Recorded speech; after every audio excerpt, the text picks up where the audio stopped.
Welcome back, everybody, to the Below Average Joe's MMA podcast. It's Thursday. That means it's time, once again, for the MMA weekend preview. Yes. UFC is now going to be sharing the weekend with the PFL. PFL back after a short hiatus as they gave their fighters time to recover. Yeah, a couple weeks off. as they look to make the final push for the PFL playoffs. So a lot of big fights to talk about there. We have a UFC card out of Austin, Texas. Is it Austin, correct? Yep. Everything's bigger in Texas. Nobody fucks with Texas. You know, all that deal. Whatever the gift was you sent of Sandy Cheeks. Oh yeah, Sandy that Cheeks. That one made me laugh a little bit today. But Dominic, I want to get your thoughts here. Of course, I'm going to ask you how you're doing, even though you never asked me. But anyways, I'm just kidding. But I am going to ask you how you're doing, and also I just want to get your thoughts off the top on the UFC card itself. And now that we're halfway through the year, right? Mm-hmm. And we've seen some of these fight nights back in person. Does it feel like when the UFC is on the road, whether it be to Columbus, London, Austin, whatever the fight night card might be, that they're putting a little extra oomph into these cards than they do when they get their version of working from home at the Apex? Yeah, I'd say so. I think they have to have a bit of, not even pressure. I don't think the UFC feels much pressure, but just like the pressure to deliver when you're packing an arena with 15, 18, 20,000 people. You know, you want to have as good of fights as possible for, you know, what fighters are available. This card coming up, UFC Austin, dare I say, this is our type of card here. Obviously, we're hardcores. We talk about this for hours on end every week. We love every card. Yeah. Yes, exactly. But this card, like, again, only 2 ranked fighters. So you may think, oh, on paper, 2 ranked fighters, that's it. There's 14 fights. Dig into these fights. There's veterans, obviously, in the co-main event we're going to talk about. There's young, rising up-and-comers. There's so many implications on all these fights. There's a lot of digging to be done. There's a lot of storylines to be told. We love these types of cards, and we're going to surprise a lot of people by how many we're going to break down in this episode, I think, but they all are going to deserve their shine. Mm-hmm. You know? I completely agree. I do think the UFC does... I think though it's not necessarily that they. I mean, I think they do have a legit interest in, you know, putting on good shows for fans. I mean, the UFC prides themselves on being this live experience. You have to go to it live if it's in your town. But I do think that what I'm noticing is these Apex cards they're definitely quite a bit less in quality compared to these cards that we're getting back in person. So a hierarchy forming here where, you know, now the Apex cards are kind of like that's like the bottom dwelling cards, and then you get the Fight Night cards at a venue that's not the Apex that are like pretty good. Yeah. And then you get pay-per-view cards where they obviously put like multiple title fights. And, you know, big high-profile bouts. So a hierarchy is forming. I'm loving, though, that like over the next few weeks, Tom, throughout the summer into even the fall, you know, we're getting a lot more cards kind of traveling around. You know, we'll be talking a little bit about some updates to like UFC Paris. You got the second London card coming up. We're going to Utah for UFC 278. That's looking better and better. We'll be talking about that a little bit today. Long Island, yeah. So, I mean, again, like you said, we're never really. I don't want to speak for you, but I do try to make an effort to be as critical as I can.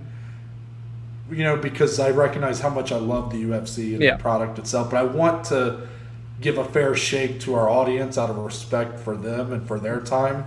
I don't want to just gush over everything because, you know, of course that would be my first go-to, but I want to give people sway people the right way. You know what I mean? Yeah, of course. But, and obviously this card is great. I actually would argue, Dom, of course there's some names on here that, you know, people might have to dig a little bit more into to figure out why they're great fights.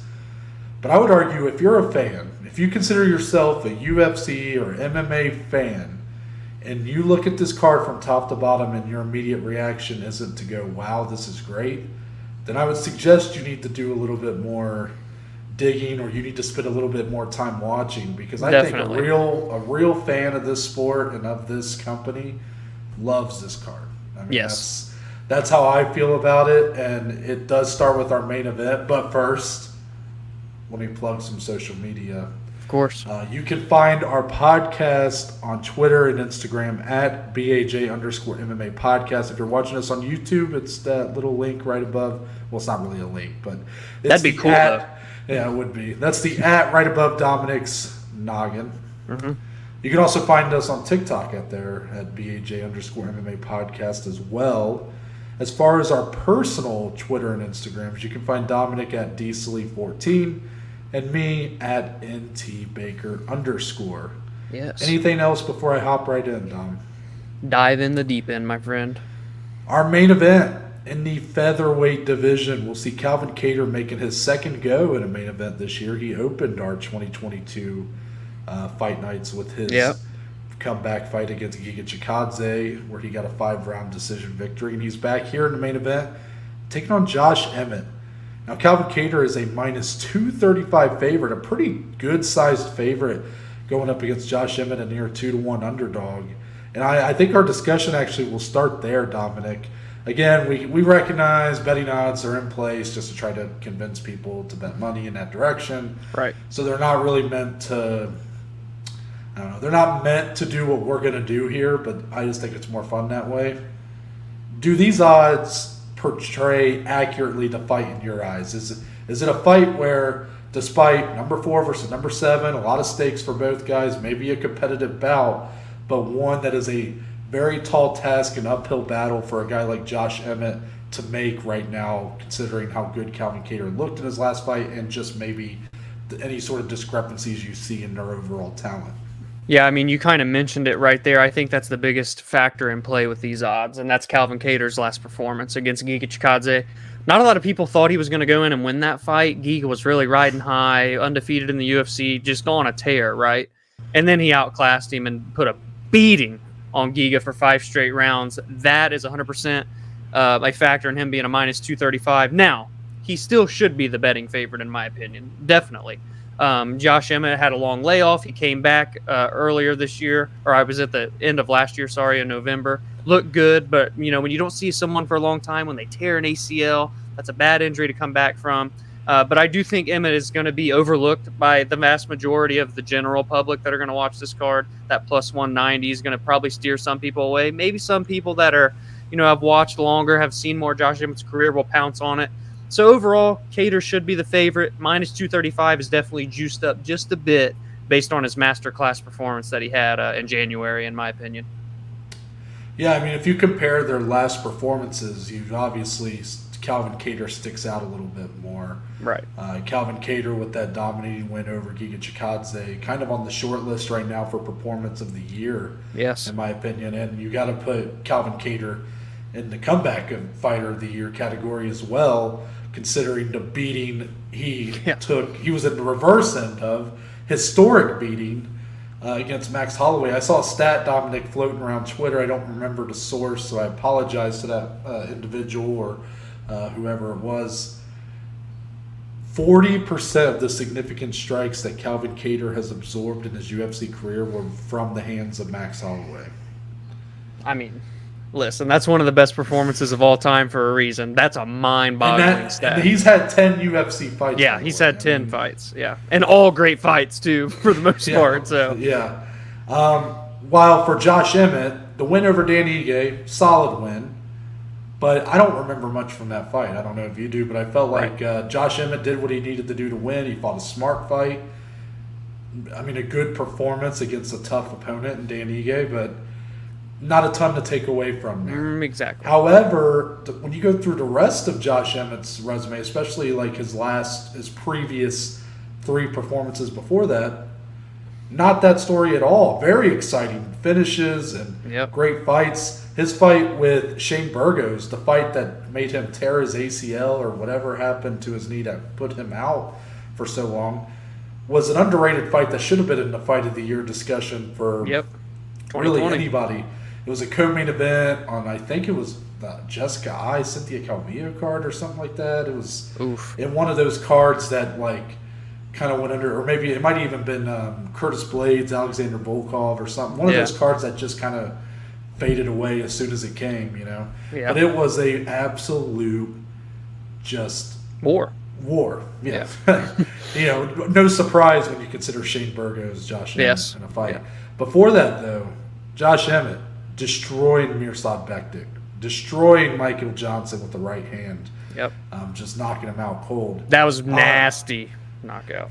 Yeah, it was. And Michael Johnson was actually winning that fight up until that point. But I do think Josh Emmett, when you look at the run he's been on, he's 4-1 in his last 5 fights, 4 straight victories at that.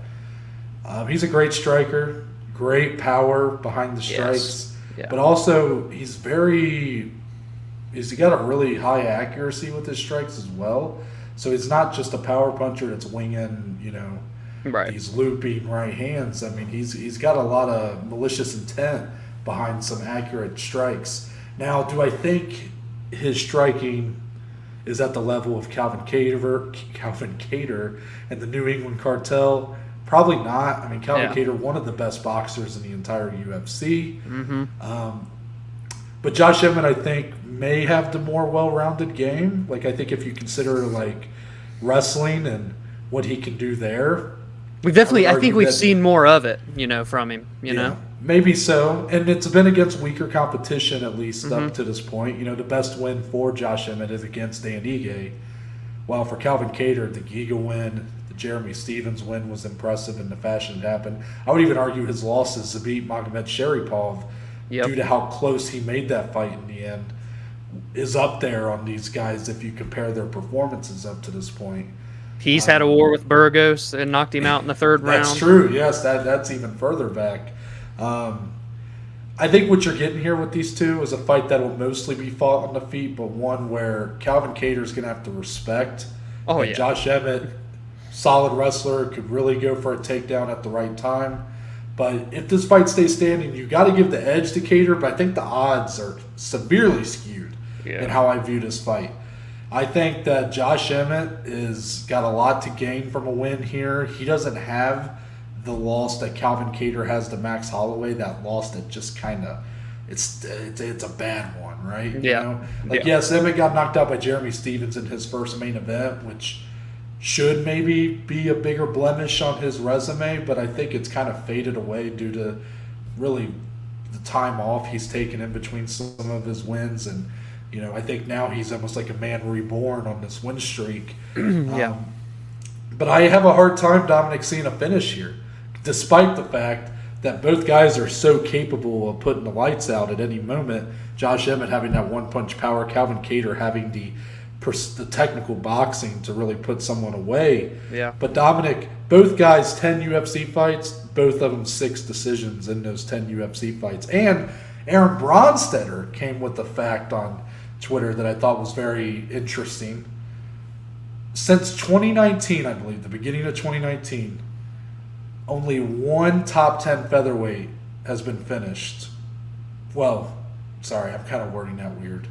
There's only been one featherweight in the top 10 who's been finished in a fight, and that was the Korean Zombie against Volkanovski. No shit. Literally Really? No other current top 10 featherweight has been finished in the last 3 years. That is an awesome stat. Wow. Alexander Volkanovski, Max Holloway, Brian Ortega, Yair Rodriguez. Then you got the Korean two. Zombie who did get knocked or finished by Volk. You got Arnold Allen. These two. You got Bryce Mitchell in the top 10, and I believe Movzar is the last one in the top 10 now. So, But even if you include Dan Ige, who was in the top 10. He's never been finished. And then behind him is Sadiq Youssef at number 12. Never been finished. Wow. This featherweight division, I mean, they pride themselves, whether we realize it or not, on their stability and on their ability to take a shot. So you got a war in front of you, I think, Dom. Yeah. But I don't see a finish here at all. I think these guys are going to go for broke for 5 rounds, and we're in for a treat. Yeah, I believe so. I think this is going to be a very good fight. It could be a fight of the night contender. It could be a fight of the year contender. These guys are prone to those types of performances. Yeah, like you said, man, Emmett's got the one-punch power that Kattar does not possess, but Kattar's got the punches and bunches and the precision and the technical just abilities that he can do on the feet is amazing. It's going to be a good fight. Big implications. I mean, man, Calvin Kattar has a lot of attention lately because of the Max loss, but then also his great win against Giga.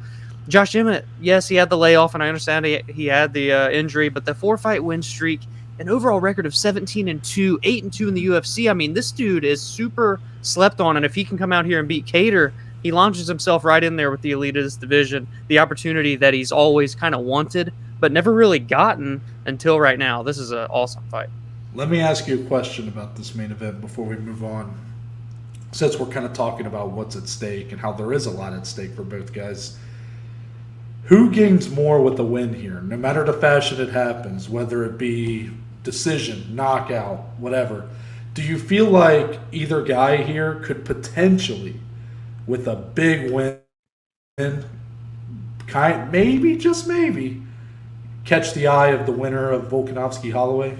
I think so. I think for Kattar, a win in general puts him next in line and especially if he were to get a finish. But if Emmett comes out and can finish Calvin Kattar when a guy like Max Holloway couldn't, even though he threw a million strikes, dude, he's going to catapult into number 4, 5 wins in a row against good names. You could definitely make an argument that he gets a title fight as well if he wins. I actually think it's the opposite. Really? I'm glad that you presented that, because don't get me wrong, Calvin Kattar's that win against Giga, I mean, that was big. That turned the tide a lot, but I still think Max law sticks with a lot of people. So if Max wins the title, you run that fight back if Calvin Kattar wins. If Volkanovski wins, you have a better chance of of making that a convincing fight for Volk to take against Kattar. But I think that loss against Max is going to hold back any decision makers in the UFC, Dana and the boys, as I'm going to call them, from committing to him in the title picture. I think if Calvin Kattar comes out here and wins, no matter the fashion it's in, I think the UFC is looking at that Yair-Brian Ortega fight a little bit more closely, especially if Yair gets a win there. However, I think Josh Emmett, with a win, just might be able to get himself a title fight off of this. And it would be an interesting resume to give someone a title fight with, having Calvin Kattar and Dan Ige as kind of your 2 best wins. Maybe not the resume at featherweight that you would normally want to see to kind of earn a title fight. But the 5-fight win streak, every time he comes out, he's looking to put on a show. Dan Ige fight notwithstanding. I think that I just think that he would have the edge over a lot of these guys at the top, because the winner of Ortega-Yair they're both coming off losses, so the winner that'll be their first win. Yeah. Before coming off a loss. And for Kattar, if he obviously wins this, that makes it 2 in a row for him. But as long as Emmett wins this fight, I mean, he has the win streak. And he's fresh. He's the fresh face. Yes, and I think that matters almost more than anything else, because no matter who's the champion after July 2nd, is it July 2nd? Yeah. July 2nd.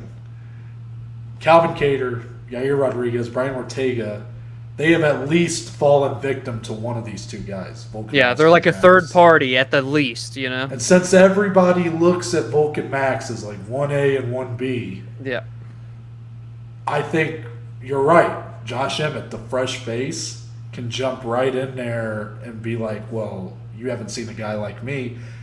Now, he is 37 years old. I think that plays a factor too. But, I mean, he's not really fighting like it. Like, sure, he's been injured, had that layoff, but he's not fighting like an old man. Yeah, and let us not forget that the UFC, according to Ariel, was at one point working on Max versus Josh Emmett. So there's a little bit of that there, that the UFC's interested in that matchup. You're right, man. There could be more at stake for Josh, for sure, in terms of like an easier an easier route to the title should he win compared to Kattar. I like that. Yeah. Now let's talk about the co-main event. There'll be more on that main event later when we get into the betting side, but yeah, that's right. We're still talking about betting, people. We're back with the betting. Come on. No, can't put a good man down. Yeah. Can't keep a good guy down. Yeah, exactly. Yeah. This was the co-main event. We were supposed to actually get this fight at UFC 274. It was the 11th hour. This fight got canceled. Donald Cerrone taking on Joe Lauzon. I'm happy that this fight is still happening, and I'm happy that this fight is happening with a real audience here in Austin, Texas, rather than having it at like the Apex. This is likely going to be Donald Cerrone's retirement fight. It may very well be Joe Lauzon's retirement fight as well. I'm pretty sure win or lose for either guy, this could be it. These are two guys that have, Joe Lauzon maybe less than Donald Cerrone, but both guys kind of legends in their own right. BMFs. The two guys that fought anybody and everybody. They've been around for a long time. Joe Lauzon fighting in the UFC back in, his very first fight in the UFC was against Jens Pulver, the very OG lightweight champion in the UFC. And fun fact, Jens Pulver was also Joe Lauzon's coach on The Ultimate Fighter. Wow. So kind of an interesting dynamic there, knocking out his coach in his debut for the UFC. Your thoughts on this fight? Again, it's not been a great time to be Cowboy Cerrone. He's 0-5-1 in his last 6 fights. Yeah. Joe Lauzon, I think a little bit better, 2-3 in his last 5. But just the activity, I think this is his first fight since like 2019 or October 2020. 19. Yeah. Yeah, so he's got one foot out the door, so to speak. But your thoughts on this fight? Is this a fight that you're in support of happening, or are you kind of like, I don't know if I like seeing these two guys, fighting at this age when really they probably shouldn't be? Yeah, if it's going to be a swan song, I think this is a perfect matchup. These two guys, the UFC wanted to put them in front of fans. These two deserve it. Dare I say, they deserve the co-main event slot on this card, man. These are legends. These are bad motherfuckers, as Noah said. Donald Cerrone tied still for the record for most wins, most finishes, most bonuses. He's still up there, people. But he's 39. Joe's 38. Cowboy debuted in February of 2011. Joe Lauzon in September of 2006. It's crazy just how long these guys have been fighting the top of the top, during those time periods all the way to today. Both guys obviously on long layoffs. Joe Lauzon almost 3 years. I think it's a fun fight. I think it's super fan-friendly. These guys have always been that way. But when you pair them together, I think it's fireworks. I think there's makings for a good performance. Obviously, I don't want to see someone come in and get just absolutely starched. But if you're going to get starched, at least it's by a fellow OG. Not some young up-and-comer that's going to just think he's hot shit after knocking out the old guy. It's two legends, one-on-one. Never fought before, by the way, which is mind-blowing. Joe Lauzon has 37 fights in the UFC. Cowboy has 37 fights in the UFC. Or I'm sorry, Joe has 27. Cowboy has 37. But they've never fought each other. That's wild. So I love everything about it. What are the chances that this fight really... What's the chances that it does turn out to be kind of a one-sided beating from one of these two guys? Because you look at it on paper, if you combine both of their last 5 fights, there's only 3 decisions in those 10 fights, 2 of them for Lauzon, and those were his first 2 of that 5, so you're probably dating back 5 years at that point. Yep. Cerrone had that draw with Nico Price that later became a no contest because of the Mary Jane. Yep. But outside of that, I mean, it's been not exactly that. A lot of TKO losses for these guys. For Lauzon's credit, a TKO win in his last time out against Jonathan Pierce. That's a good opponent, man, to get a win. That's a good win. That was Jonathan Pierce. I believe that was his debut in the UFC. He took that on like super short notice, but it was like a first round TKO. So I mean, it's an interesting win to kind of have there at the tail end. But what are the chances that this fight is like kind of that surprises us, and maybe it's just like a super competitive, super just, whether it's a war or, like a very competitive kickboxing fight, whatever. What are the chances that it's actually competitive and it's not someone getting starched or getting destroyed? So there's like 2 opposite spectrums. If Lauzon comes out guns a-blazing like he likes to do, gets out of there early, a lot of opponents in the first round, Donald Cerrone, historically a poor starter, Lauzon could come in and surprise a lot of people and start Cerrone early.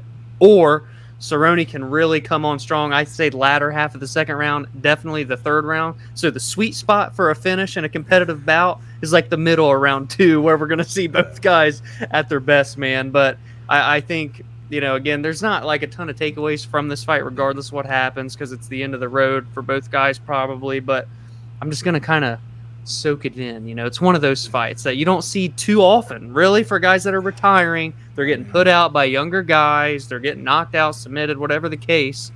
That's not what it is here in Austin, Texas. I mean, especially for me, for Cowboy Cerrone. I mean, friend of the show, technically. We met him. Oh yeah, that's true. We did meet him, and it was such a joy to kind of watch that Dad Cerrone run. Oh man, that was crazy. I mean, he really made a believer out of us. He was going into that fight with Tony Ferguson at UFC 238. Yep. I mean, that fight was not looked at as like it was going to be a one-sided beatdown. Now Tony ended up doing what Tony does.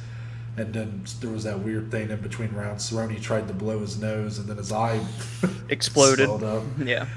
But what a career, Mm-hmm. Never won the big one, but I mean, damn, man, he got as close as you can, dude. Yeah, he won the hearts of every fan out there. So I mean, that's got to count for something. Absolutely.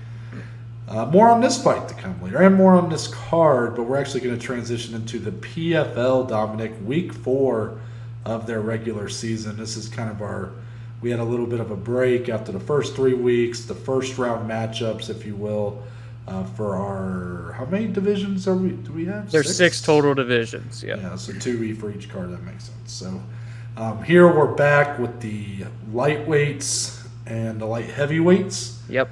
And really, Dominic, your headline this card with Clay Collard, who everybody's kind of on Clay Collard's hype train now after the war he had with Jeremy Stevens at the very first PFL event. Yeah, I think it was the first one of the season. That main event, I mean, it's on my fight of the year list right now. And Clay Collard, just even dating back to last season when he surprised everybody by beating Anthony Pettis and the wars he was in that season. I mean, the guy is really he is up there. If you're going on the PFL's roster who's like the must-see guys, he's at the top. Yeah. Especially now that you have a guy like who's now I can't remember his name. That the gentleman who missed weight for the PFL. That Ray Cooper. Ray Cooper III. A guy like him who was being primed for that spot has kind of fallen short. Yep. Someone like Clay Collard is kind of stepping right in to fill that void. He's in the main event against Alex Martinez. Both guys tied for third place in those standings right now. The top 4, of course, being the ones that advanced to the playoffs. So big implications in this main event, Dom. Co-main event, so our main event for the light heavyweights. Antonio Carlos Jr. tied for first with Omari Akhmedov. 6 points. Yeah, 6 points. Literally, he's the guy who won last year. So he's coming in primed for another run, and he's taking on Brucey Soto. Fun fact, one of the highlights from my short time watching the Challenger series was the knockout Brucey Soto had, I believe, in the I think he was the first contract earner of the show, the infamous Challenger series. So an interesting fight there. Brucey Soto losing his debut, but now he's going up against the number 1 guy in the division. A lot more fights on here, Dom, but I just kind of want to get your thoughts on the card as a whole. What fights are sticking out to you? What fighters are you really interested in seeing? As really, this is it for a lot of these guys. They're making the push here. It's now or never to get into the playoffs and ultimately get a championship. Yeah, and a lot of pressure, too, in these round 2 matchups, especially for those that lost in the first round, because at this point, it's finish or nothing. If you don't get a finish, you're probably not going to get into the playoffs, man, with that point system. So it's going to add a little bit more extra oomph to these fights. The one I'm looking forward to most, though, man, it's Raush Manfio, Olivier Aubin Mercier. That's the one I'm looking forward to the most. Damn it, the betting people did it again because Manfio is a plus 155 underdog. When are these people gonna learn? I don't really. He is an underdog, and we may just have to play a little something come Friday night. Noah, you and I. That's not on the show today because it's just ridiculous. I don't understand it. What more does the guy got to do? He's down on the scorecards in the last fight, get beat up, then knocks the shit out of his opponent in the third round and gets a nasty one. He's undefeated in the PFL, won it last year as an underdog all the way through. But for Mercier, don't sleep on this guy either. He's 3-0 in the PFL since he made the changeover. He's right there in his prime years. He's a guy that likes to grind it out. He's always been that way. Kind of that French Canadian. Yeah, fought in the UFC. So that's the one I'm looking forward to the most. I think it's the closest in terms of skill and what we'll see transpire in the cage. That's the one at the top of the list for me. I might get my PFL fan card taken away for asking this question, and I don't expect you to know it, so I'm just asking them in case you do. When these guys have like a tie in the standings, like right now there's a 3-way tie technically in our 155-pound standings because Olivier Aubin, Mercier, along with Clay Collard and Alex Martinez all have 3 points. Yep. Is there a reason why like they list Aubin Mercier as 5th place? Like, is there a tiebreaker for that? Is there? That's a good there's got to question. be, right? Like, there's got to be, but I don't know what it is. Yeah, I could see. I don't know for sure, so I'm just going to speculate a little. Maybe listeners, viewers would know. Let us know if you do. But like, in terms of like maybe some of the guys that get finishes, when did it happen? Like time-wise, say there's 2 guys that have a first-round finish, but one guy got it 30 seconds sooner. Quicker. Does that come into effect? If it's a 29-28 versus a 30-27, if it's decision, I was also wondering if they might use their that smart cage score, I think. Yeah, they could use that. Score. Knowing that PFL, they probably use even strike numbers. I mean, they do all that statistical shit. So I don't know for sure, though. I'm going to look at their website later and see if they have it. But basically, I mean, you're right. Aubin Mercier's got a lot at stake. I mean, really, everybody does. But yeah, he's the guy right now that's on the outside looking in. I don't know if that's just because they ran out of spots on the standings. But he's the one guy in this division that got a win who's not in the playoffs right now. He doesn't have that comfort behind him of being like, well, I got to win my first time out. Right. There's none of that here. And Rosh Manfio is just the supreme underdog. Every time this guy's an underdog, he's getting victories left and right. And now here he is again in an underdog role. I look for that fight to be great. I'm going to give 2 that I'm really looking forward to. One that's probably more obvious than the other. Jeremy Stephens versus Miles Price. I mean, Jeremy Stephens, seeing him back. This is a lot like the position where Anthony Pettis was in last season and guys like that, where he's this big signing for the PFL. His debut was great outside the fact that he lost. Right. But now it's like, okay, you had this amazing fight your first time out, but now you got to kind of deliver on the goods and get a win. Yeah. And put it together for 3 whole rounds. And, I would even say, he needs a finish. He has 0 points now. Yeah. He's got to look to get a finish here, even though it's a little bit easier right now for the lightweights compared to the light heavyweights because you got 3 guys who got decision victories in their first round matchups. Light heavyweight, I think there's only 1 guy who was in 5th place that had a decision victory. So it's a little bit easier maybe to get a decision and be like, okay, maybe I'm comfortable. But when you had a loss your first time out, that's tough, I don't know. man. I don't remember what the standings were like last season or the season before, but I would doubt that anybody got in there with 3 points. So right. A finish is about necessary for Jeremy Stephens if he wants to make good on that deal he got from the PFL. Mm-hmm. I'm also going to mention Martin Hamlet taking on Josh Silveira. I like that Martin one. Hamlet, he's the guy on the outside looking in at 205. He's the only guy that didn't get a finish victory, got a decision victory in his first round matchup.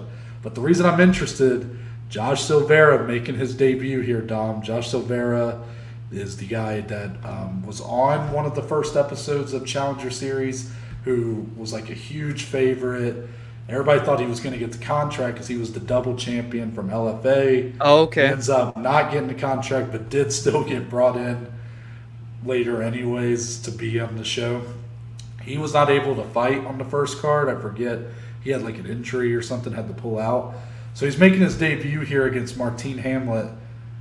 going to be time. He's got to make up for lost time there. Got to really, again, try to get a finish because he is coming in here with 0 points. Yeah, man, only having one fight when all these other guys are getting 2. You talk about pressure to try and make the playoffs. But if he comes in and finishes Hamlet, I think he had a pretty decent season last year even. He was in the playoffs at least. That'd be huge for a debut. Yeah, looking forward to that. Anything else on this card before we move on?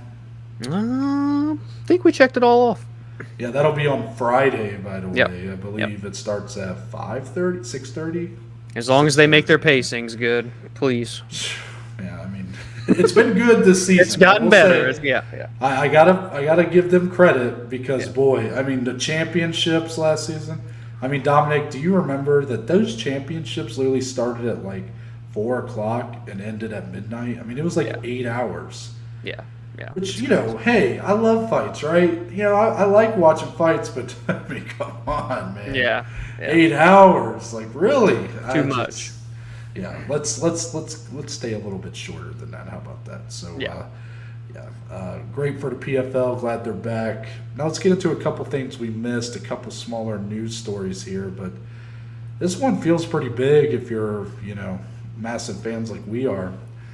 It's being reported, Dom, that Zabit Magomedsharipov, at one time top-ranked featherweight. When we started this podcast almost 2 years ago, we were speculating on if him and Yair, when their fight fell out, if Zabit might be able to get a title fight right away without even having to fight his way to it. He's announced his retirement from the sport, Dom. Now, you proposed a question on Twitter when you sent this to our group. So I'm going to propose it to you here on the show because I want to get your thoughts on it. Is this going to go down? If this retirement sticks, is Zabit the biggest what if in UFC history in your mind? Man, he's got to be up there, man. I mean, you look at the potential of this guy. 31 years old, just now in his prime. 18-1. He was 6-0.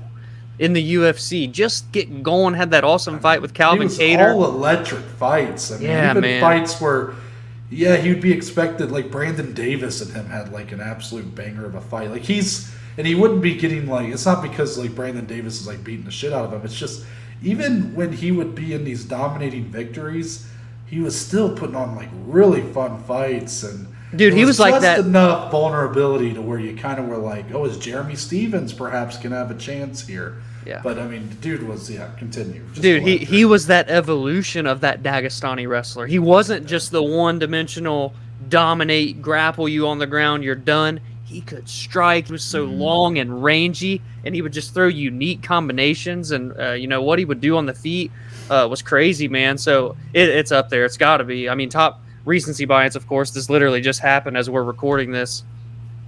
I'm trying to think of other prospects that retired young like this. But if you're thinking what ifs, I mean, maybe Fedor being signed to the UFC. Yeah, when you expand on it a little bit, of course. I don't know I'm trying to think of. It's got to be like a top 3, man. Zabit going out. What if Anderson doesn't get that choke on Chael Sonnen at UFC 117? Tatiana Suarez for me, by the way, still what if right now. She says she's coming back this fall, so I mean we've heard that before, but I hope so. I'll put it like this, Dom. I think now maybe some people because Zabit's been out so long, he got removed from the rankings a while ago, and there's been kind of this revisionist history on some of his last few fights, like the fight I mentioned earlier with Calvin Kattar. Zabit clearly won that fight. I mean, clearly won the first 2 rounds. But a lot of people hold on to the fact that Calvin came on strong in round 3 as like... he couldn't do it for 5. That's where the narrative is sort of shifted on Zabit. And that might be true. I mean, the guy was supposedly, he had like an operation on his esophagus to fix some sort of breathing issue he had. Man. But I'll put it like this. It's a shame that we'll never get to see him versus Volkanovski or him versus Max Holloway, because I understand that most people's knee-jerk reaction right now might be to go, well, he's just, he's going to get... The same thing would happen to him against those two as a Brian Ortega or Yair Rodriguez or whoever. I don't know, guys. He was good, I think man. Zabit was that good. I mean, that guy didn't have many holes. No. Not many at all. No. One of the most well-rounded, polished skill sets I've ever seen. And again, I know it was that early on, you know, yes, in a career. That's what I mean. It's like just he came into the UFC and he was like exceptional everywhere. Yeah. It's a shame. It is. Perfect word. And this is a perfect way to kind of follow that because we're going from one of the most polished and well-rounded skill sets ever that we've seen in the cage to the opposite of that, Greg Hardy. Yeah. Greg Hardy, he's been out of the news since his release from the UFC. Well, his next chapter has been written, Dom, and it will be under the Bare Knuckle FC banner. Woo. On a scale of 1 to 10. How surprising is this announcement? Scale 1 to 10, how surprising is it? 10 being like knocking my socks off and 1 not surprising. Yeah. I'll go like a 4. I'll go a 4. Okay. Just because you were right. Bit higher than I thought. It's a little bit higher than I thought. I am a bit surprised. There's not like a ton of heavyweights over there, I feel like. Like, he's a big son of a bitch. Greg Hardy's humongous. Well, I'm pretty sure, I don't know if he's their heavyweight champion, but I'm pretty sure Alan Belcher fights a heavyweight for them. Really? Wow. What a Alan throwback Belcher's that is. Fucking massive. You should see what he looks like now. He's fucking dude, huge. he always had those big-ass calves and had Actually, he just had a knockout victory at their like Fight Night show like last weekend. Really? Didn't he have a funky tattoo a lot of people talked about? He has one of the worst tattoos ever, the Johnny Cash tattoo. Yeah, that one. Yeah, the Johnny Cash portrait. It's really bad. But, nice. Yeah. But you know, he's gonna go get some money. Bare Knuckle apparently pays out pretty decent money for some of these guys. He'll probably be an attraction, especially for that type of market. Mm-hmm. You would imagine. We talked about Bare Knuckle. Was it Monday? Monday. I think so. Yeah. About how like while they recognize their niche, you know what I mean? Yeah. And like they can market really good to get that audience to watch, and that's fine. They do their thing. But to me, like, you know, 4 on the level of shockingness that he signed there in terms of me and my anticipation for it couldn't be lower. Yeah. So I mean, it's whatever. But yeah, I get it. Once you also said like MVP versus Mike Perry is doing nothing for you. KFC is just not your thing. Right. I admitted that main event at least sparked a little something. Like I might like before this, like Paige Van Zandt versus Rachel Ostovich, all that shit. Like, yeah, I didn't even look at the spark notes. You know, right. I didn't even care.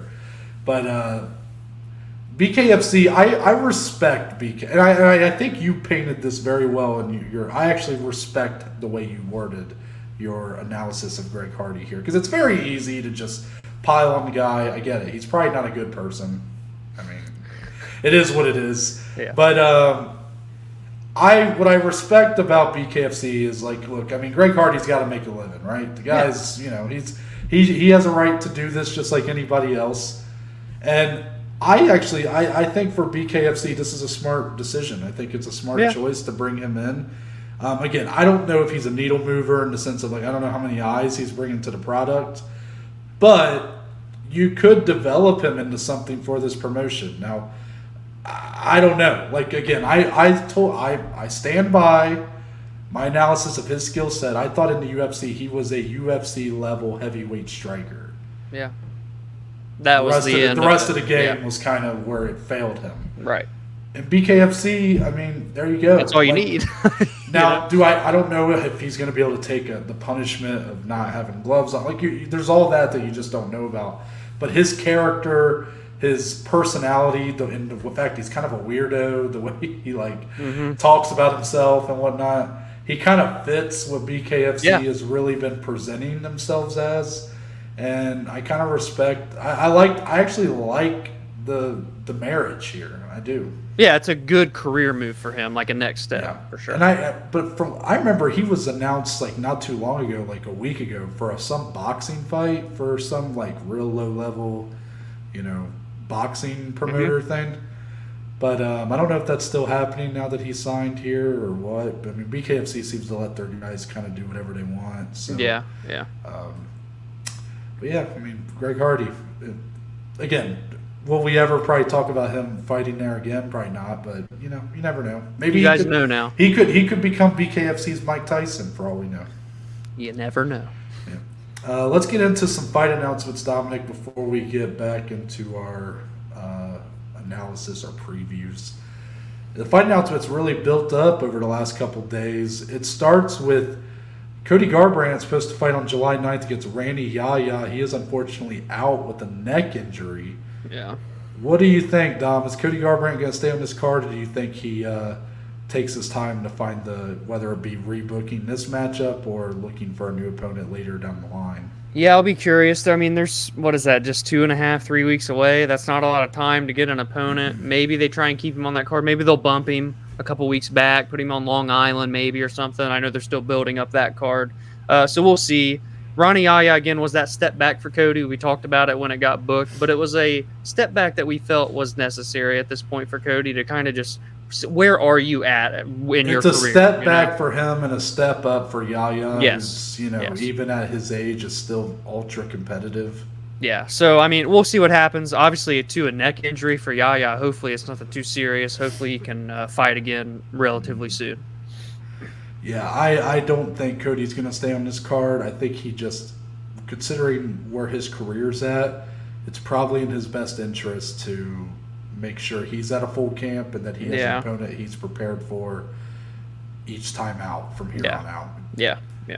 Next up, we got a few announcements from Bellator 283 happening on July 23rd. We got our main event announced for the lightweight title.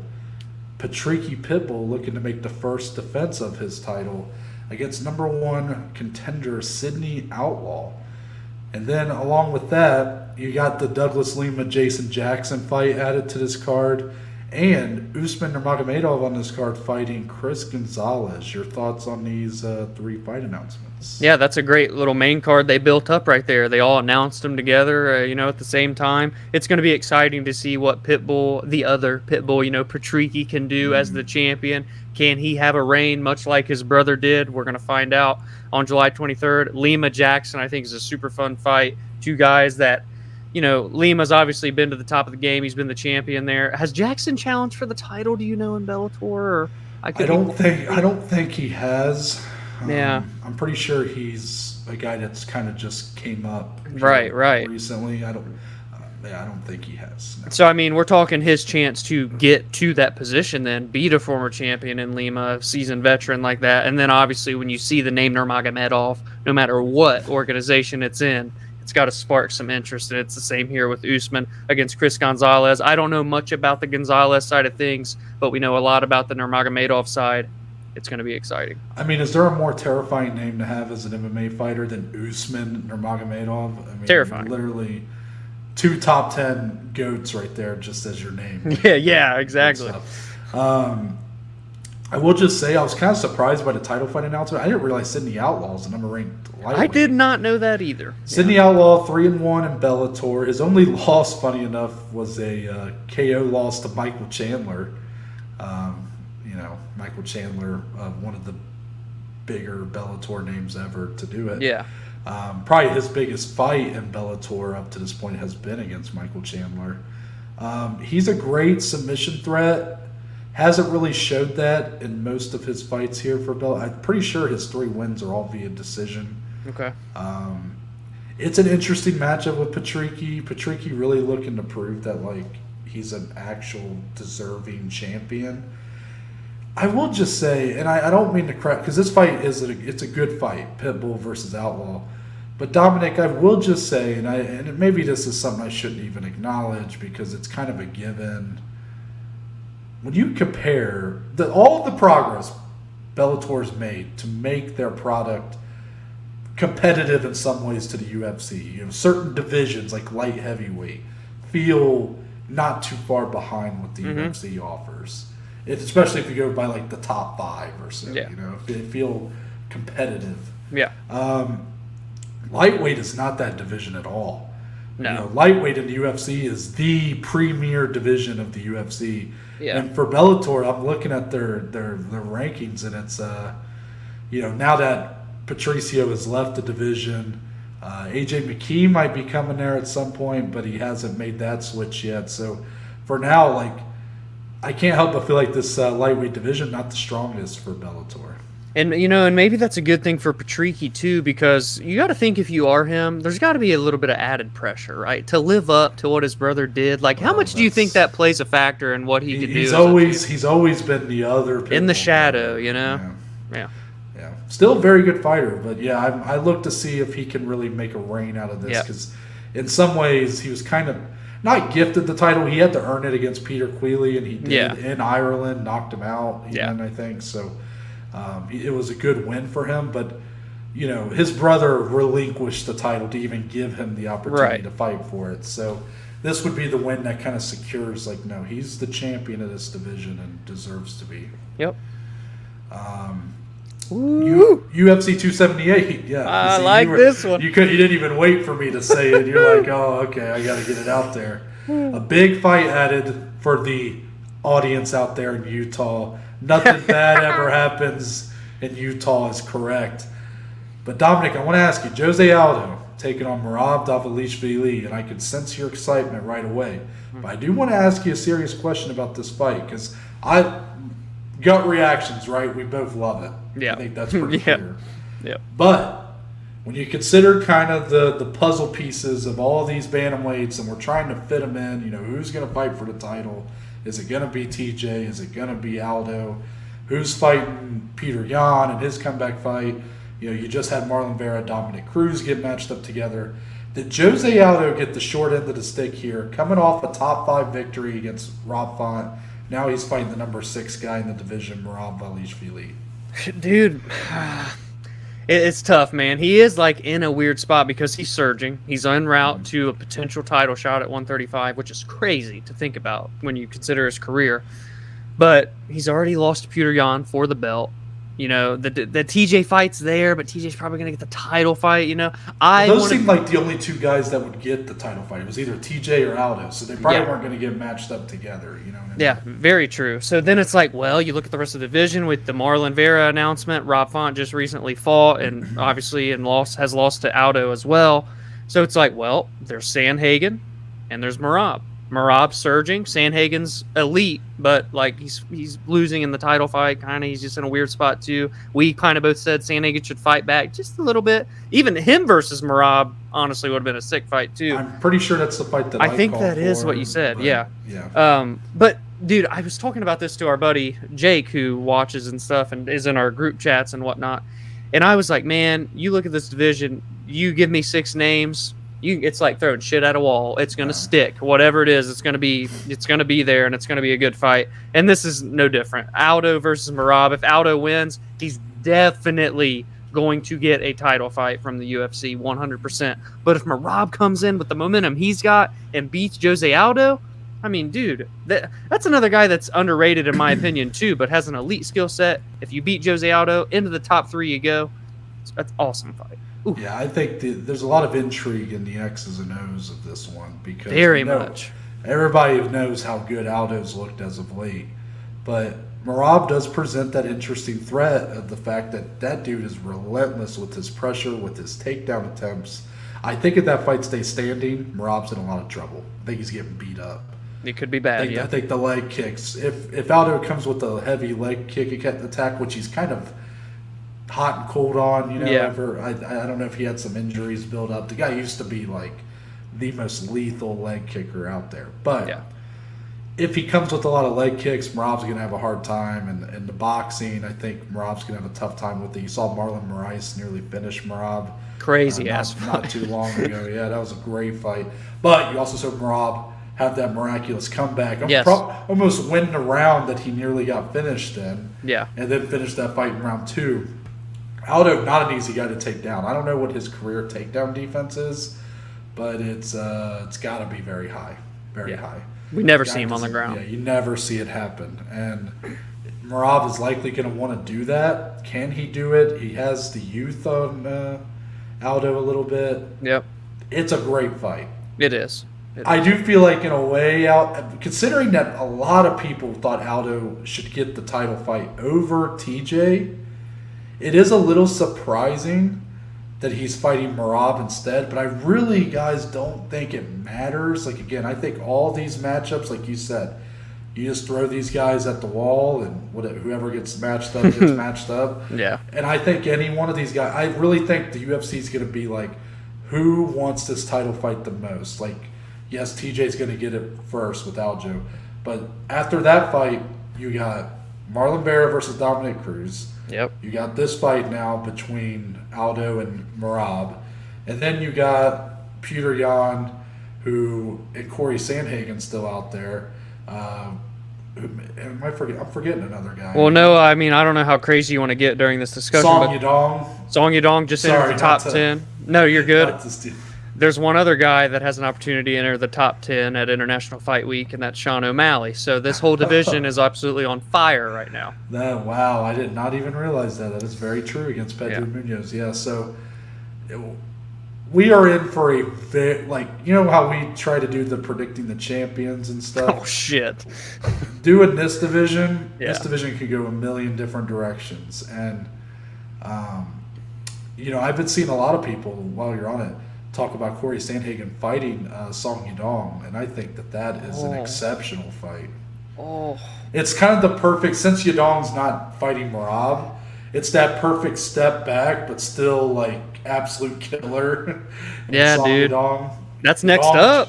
Just retired Marlon Moraes, and has looked really good even before that. I think that's this division is as close as you can be to overtaking 155. It is as close. And I would argue the top 10 is more exciting right now. It's more fresh. It can flip. Yeah, it can flip. I mean, again, once lightweights start getting matched up, it's going to flip probably. But at least in this division, you don't have Conor McGregor being talked about by the champion every 2 days. No offense, Charles, I love you, but right.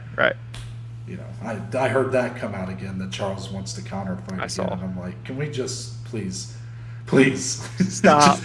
I understand the money is there, but just please make it stop. For my fandom.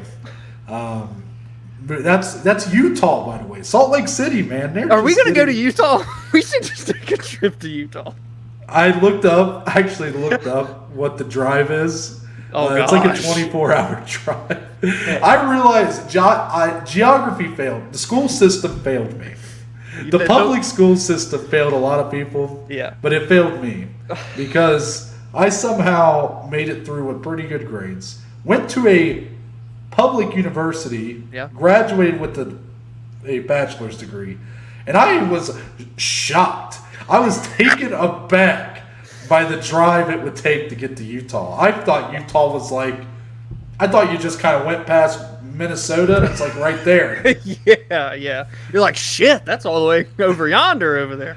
I'm like, man, when Josh said he wanted to go to Utah, that was like a commitment. Yeah, very much. Yeah, I don't know, but it's Salt Lake City, and there's rumors that they might try to do Sterling Sandhagen or Sterling TJ as the co-main on that card. Could you believe that? Wow, what's going on over there in Utah? Salt Lake City. There's a lot of Mormons over there, from what I hear. Yeah, man. We'll keep an eye on it. Yeah. Well, last one here, September 3rd, UFC Paris. I forgot there was one left. Yeah, that's right. Don't you forget it either. Caitlin Chookagian is out of her highly anticipated fight with Manon Fiorot. In steps Jessica Andrade. Now, Dominic, you got to have some thoughts on this one because there's a lot of interesting factors here, right? You got the matchup that we thought we were getting is kind of out. This was a big prove-it fight for Manon. Now you get a whole different matchup with Andrade. Andrade coming off of a main event at strawweight that she won. Now she's back at flyweight. I guess my first question to you, and then I'll let you run wild, brother, is that is this a fight that you're more excited for now compared to what this matchup was like 2 minutes ago? Whatever. Absolutely. It's so much better of a fight, man, because Jessica Andrade... No offense, Caitlin. No offense at all, man. No offense at all. Caitlin Chookagian is one of the most ultimate gatekeeper for our title fights in UFC history. Yeah, but Jessica Andrade... Keep sucking her dick, dude. Jessica Andrade is that bitch, okay? Oh, dude. She does it all. 3 weight classes. Just give me a couple weeks and I'll be there. Good thing this is in September. She actually gets a training camp for this. I love it. I think it's a much harder test for Manon Fiorot. Damn it. I always fuck her name up. I think it tells me more if she beats Jessica Andrade than beating Caitlin Chookagian. I mean, I love this fight. And, I liked Manon versus Caitlin because, she was going to probably get a title fight regardless if she won. But now there's just so much more. I think we're just going to see more opportunities of her being battle tested in this. And that's what excites me so much about it. And it's still in Paris, hometown crowd. Jessica Andrade doesn't even give a shit. She's like, I don't care. I'll go in her backyard. It don't matter. Savage. Yeah, I was pretty excited about this fight. I mean, whether you guys know this or not, Jessica Andrade, probably my favorite women's fighter. Like, I'm such a big fan of hers. So any fight she's in is exciting, but it does make me nervous. I mean, because Manon is a real threat, in my opinion, in this division. And she's the kind of matchup that I feel like Andrade could really struggle with. Yeah. But then you kind of look at Manon's last fight, and there was maybe at least a little bit of some... Yeah. Because who was her last fight was Jennifer Maia. Yeah, right? Columbus. And Jennifer Maia did have some success with her grappling, with her clinch game.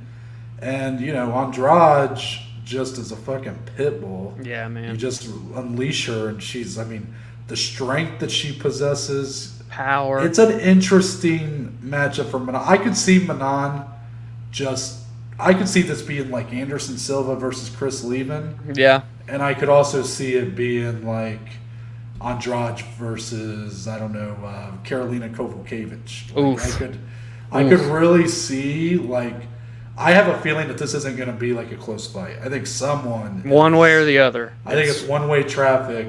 It's just who's the one swinging the hammer. That's the question. The question, we'll talk about it obviously in September, but first impressions, Andrade comes in and beats Manon. She's right back there for a title fight at 2 weight classes. Yeah, that's interesting, right? Because she would probably get it before Chookagian would, just the style's more exciting.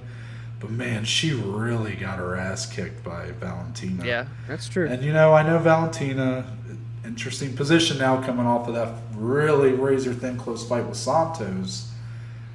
I don't know, man. If Valentina, I'll be interested to see if Valentina moves up, decides, I'm going to take on the winner of Nunes Pena. Oh, well. Then, the idea of Santos versus Andrade or Fior for a vacant belt, I actually think is a pretty, that's a pretty exciting here fight. For it. Yeah. I understand that, it might not do, Shevchenko's not even like a huge pay-per-view star. It might not be that kind of fight that appeals to a casual fan. Yeah. But Andrade does have a little bit of something. She's been there in these big fights for a long time. And then you put her against someone like Santos, or Santos now with that respect from her fight with Shevchenko going up against Fior, who's coming in I feel like you have to be excited to see Santos fight again now. You know what I mean? Well, you have to be. But, the idea of that being a vacant title fight, that would be a great transition. If Valentina's not going to lose her title to anybody, if she's just going to kind of leave the division, which I know we're kind of not speculating. It's going to happen. Yeah. But I'm just, saying that would be about as good of a transition as you can get, because then you have those people fighting it out at the top. Yep. And then you still got these the new wave. Like Blanchfield, like Macy Barber. I'm not even talking about Casey O'Neill. Yeah. You got all these girls on the way up. So, that division could be left in really good hands, and Valentina's like, I'm good. Yeah, very much. Very much. But that's, again, UFC Paris. That card, man. It did officially get confirmed today, by the way, for what it's worth. Gone to Ivasa. Ivasa and Whitaker Vittori is supposed to be on that card. That's probably your top 3 fights. Boom, boom, boom, right there. And it's fucking awesome. That's great stuff. Let's get into the rest of UFC on ESPN 27, I think is what it is. That was a fucking mouthful. UFC Austin, baby. Oh, yeah, there you go. Thank you. UFC Austin. That's so much easier. I just didn't want to say... I was thinking Vegas. That's what I number here. Yeah. UFC Austin. Tim Means taking on Big Mouth Kevin Holland. He's back. He's done being Batman in the streets. he's ready to kick some ass in the cage and actually get paid for it. So, Yeah. Dominic, your thoughts on this is Kevin Holland's second time out here at welterweight too, going up against Dirty Bird. Yeah, this is a sick fight. I think this is fun. Tim Means is always in fun fights. I think people forget about he's a scrappy son of a bitch, man. That and Kevin fight he Holland had with Mike Perry, I always remember that one. Yeah, that's a great fight. And Kevin Holland is obviously a great fighter. I love seeing him down at 170. I feel like that is his natural weight class. He fills out a lot better, and he's so big. He was already bigger than middleweights, but now he's much bigger than the welterweights. He's 6'3", has an 81-inch reach. He's got a 6-inch reach advantage in this one. I think Kevin Holland is also much more well-rounded than what people think. He likes to strike and whatnot, get into scraps on the feet, but he's a jiu-jitsu ace when it gets to the ground. Tim Means like to scrap and bang it out on the feet. I don't know what's going to happen in this one. I feel like initial thoughts to me, and you'll see in the bet slip, like I lean Kevin Holland in this. It feels like a fight he should win, but Tim Means is also the type of guy that could definitely put a halt to this momentum that Holland has right now at a new weight class, Yeah, Tim Means is looking to take this fight to the ground. I mean, he's got good striking, but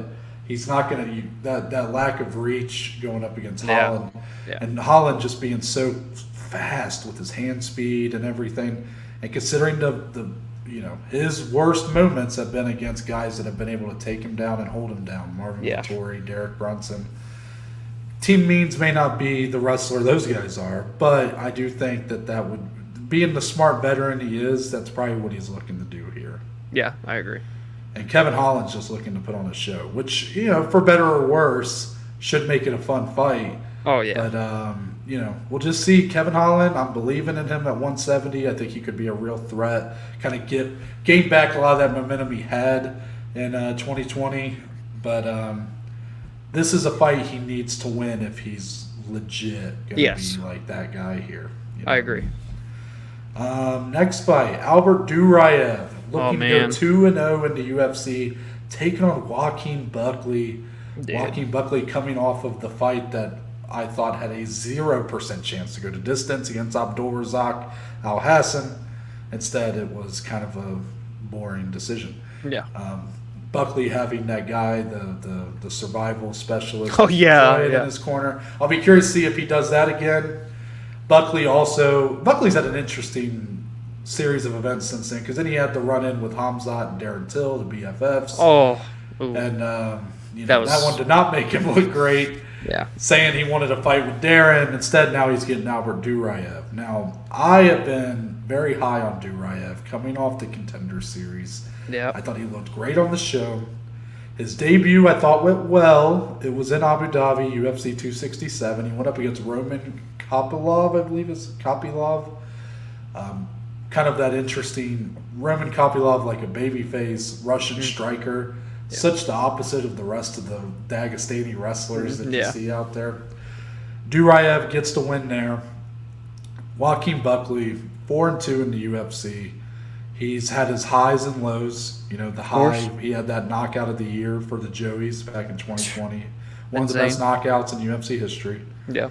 But he's back on the winning ways. Abdulrazak Alhassan win. And here against Duraev, Dom, Buckley does come in as a plus 185 underdog. And I think, I didn't do it, but I think there's a lot of value in Buckley here, because as much as I like Albert Duraev, where he has been most vulnerable in his career is the power shots. There was a clip going around, from his time in, I think it was M1 Global. Yeah. Where he got sent to the Shadow Realm by none other than Ramazan Ameev. Yep. Ameev. That knockout was terrifying to watch. Yeah. And it kind of made me go, And then I kind of looked, and all three of Duraev's losses are via KO, TKO. Yep. Joaquin Buckley showing more wrinkles in his game as of late, showing to be a pretty well-rounded fighter. I could see him as long he only has 40% takedown defense. So for what it's worth, if Duraev gets this fight to the ground, I think Buckley's in for a tough time. It's just Duraev also kind of had the puzzling decision that he almost wanted to stay standing with Kopylov in his last fight. Yeah. That nearly cost him. He can't do that here. He might need a bit of a wake-up call. Young guy, 1-0 in the UFC. Contender Series fade, maybe. I'm just throwing some elements out here, Dom. What do you think? I mean, you covered all the bases, and I'm going to touch on a little bit more on the bet slip, but everything you said is insanely accurate. That 3 losses are all by knockout for Duraev, but he's won 10 fights in a row, hasn't even lost a fight since 2014. Buckley showing more wrinkles in the game, showing that he's, obviously still down for a fun scrap, but that he will implement a smarter strategy. I think he will get taken down. It's one of those, like, it's not a matter of if, it's a matter of when. To me, can he get up? That's going to be the thing. And if he can, that's going to be a very eye-opening situation for Albert Duraev because he's not used to seeing that. And if he does choose to strike for whatever reason or gets caught up in the moment, that's the last place he wants to be, is at distance with Joaquin Buckley. Completely agree. This fight is probably the next one here is going to be the most under-the-radar fight on this card, and it might be the most high-level fight, and that's including the main event. Yeah. And the lightweight division, Damir Ismagulov taking on Guram Kutaladze, a couple of mouthful names there. They're a combined 5-0 in the UFC. Damir 4-0 in the UFC. The activity has been a little sporadic, but he does come in with wins over Joel Alvarez and Thiago Moises, which I think are very impressive and still hold up very well. Yeah. But, Dominic, Kutaladze has the best win out of both guys, even though it's his only UFC fight, and it was a split decision win over Matos Gamrot, who is in our main event next week against Arman Saryukin. So I'm curious your thoughts on this fight. These guys are combined 35-3 in their professional MMA careers. Yeah. I mean, this is a really high-level fight. You have a guy that's maybe been more proven at a UFC level, but then you have a guy like Kutaladze who came in here and kind of broke down any barriers right away by getting a win over a now ranked Matos Gamrot. Yeah, just when you thought you knew that next wave of lightweights, they were finally starting to trickle into that back half of the top 15. They were filling out. Then there's these two boys right here. They're going to go head-to-head Saturday night. It is super high level. It's very under the radar. Both fighters are under the radar. I'd bet a lot of people listening didn't even know that Ismagulov was 4-0 in the UFC with wins like Joe Alvarez and what was the second one? I already forgot. And Thiago Moises, who has been in the rankings before. This is going to be a great fight. I don't know what to expect. I didn't want to touch it from a betting perspective. I didn't know if there was going to be a finish. I didn't know if it was going the distance. I didn't know who the hell was going to win. But I think it is a great, great fight. The people of Austin, Texas, buckle in because I think you're going to enjoy that one. RoboCop, Gregory Rodriguez taking on the Cuban Missile Crisis. Julian Marquez, another nickname off here. Has Julian ever been in a fight where there's not another great nickname standing across from him? I mean, let's be honest. Never forget Mackie Patolo Coconut Bombs. Yeah, also, the Beverly Hills Ninja. His last fight, Smiling Sam Alvey. Smiling Sam, yeah. I mean, it's crazy. So this fight, Gregory Rodriguez, Julian Marquez, I'm struggling with this fight, Dominic, because I really like both guys. Yeah. Both guys have been very exciting parts of a lot of these fight night cards. Julian Marquez's biggest moment actually on the pay-per-view, UFC 258, where he took on Mackie Patolo, got a huge submission win, a come from behind submission win. He gets on the mic. He says, Miley Cyrus, will you be my Valentine? Now, did he drop the ball with that whole thing? Because then he was like, well, because Miley's like, well, if you shave my face into your chest or whatever, then I'll do it. And then he said, well, if you do that, then I need you to do this. Yeah, can't be given ultimatums. Yeah. Yeah. Sorry, Julian. You had her, you lost her. You lost her. But the guy's good. The guy's very good. Both these guys are very good, and I'm just having a hard time with this fight because I think it's a great form of matchmaking. But both come in with strong strengths, but also some pretty glaring holes in their game, wouldn't you say? Yeah, this is interesting because Marquez has a 100% finish rate. He's got 6 knockouts. He's got 3 subs. Gregor Rodriguez gets into wars, man. Just look at the last two fights, the one with Jung Young Park, and then the most recent one when he had Armin Petrosian. Yes, that fight was super sick, by the way. So both of those were insane. Also, I feel like Rodriguez kind of got screwed in that decision as well. I agree. He won that fight. And many people didn't think that was going the distance. So if you're betting if it's going to go the distance or not, be careful, because this could be one of those fights where two guys are just so damn durable that they won't go down. I think that's what could happen here. You know, Julian Marquez hasn't fought since April of last year. That's a relatively long layoff. Gregory's been pretty active in his 3 fights in the UFC. He was on the Contender Series as well. Both these guys have been, both in their primes, both around the same size. I think this is a super fun fight. I think there's implications for both these guys. The marketability behind them being that they are guys that go in and finish fights or die trying. So I think it's going to be a good scrap, man. But it's one of those two. I don't really know what to expect, but we did take a little sprinkle that you guys will see in a second. Yeah, very true. Headlining our prelims, Adrian Yanez is back. -300 favorite. Yeah. Going up against Tony Kelly at +235. Dominic, I think while I like Yanez in this fight, I am just going to say that I feel like these odds are a little misleading. And dare I say that some of the odds for this fight come from maybe some people's personal distaste for Tony Kelly. Yeah. You know, he's kind of had some bad headlines after his corner work for his, is it girlfriend, Andrea Lee? I think so. Yeah, he had some not very good things to say about the opponent. And because of that, I do think that Yanez should be the favorite here, but part of me just wonders if, since Yanez is so likable. Yeah, a lot of people like Yanez. That I wonder if, that people are hammering Yanez simply out of, that they really fandom. like it. They want him to win. I might be pulling at straws for that one. But I will say that I think Tony Kelly is a real challenge here. Oh, yeah. Is it the fight that I would have picked next for Yanez? No, I feel like Yanez was ready to kind of move up. Borderline top 15. Yep. And Tony Kelly, I wouldn't say is there, but Tony Kelly did finish Randy Costa. That's a mutual win for the two of them. Mm-hmm. And Tony Kelly, 8-2. He did lose his debut in the UFC, but besides that, has looked really good. 3-inch height advantage here. Mm-hmm. It's an interesting fight. Again, I lean Yanez, but I think that Tony Kelly, it wouldn't shock me if Tony Kelly gets a win here. Yeah, Yanez is such that super crisp, technical, but powerful at 135 striker. But Kelly is just a guy that makes it scrappy, can make it down on the ground and grapple and whatnot too. It's definitely a dangerous fight for Yanez, especially it does feel like he's fighting backwards. I mean, he just fought Davey Grant, and that was a fight of the night, if I'm not mistaken. So it was a close one. Don't get me wrong. But yeah, I think he should have been fighting up. We'll see. I think he really wants to come out and make a statement. A lot of MMA Twitter and whatnot, as Noah already alluded to, are behind him in this fight. We'll see if he can live up to the hype.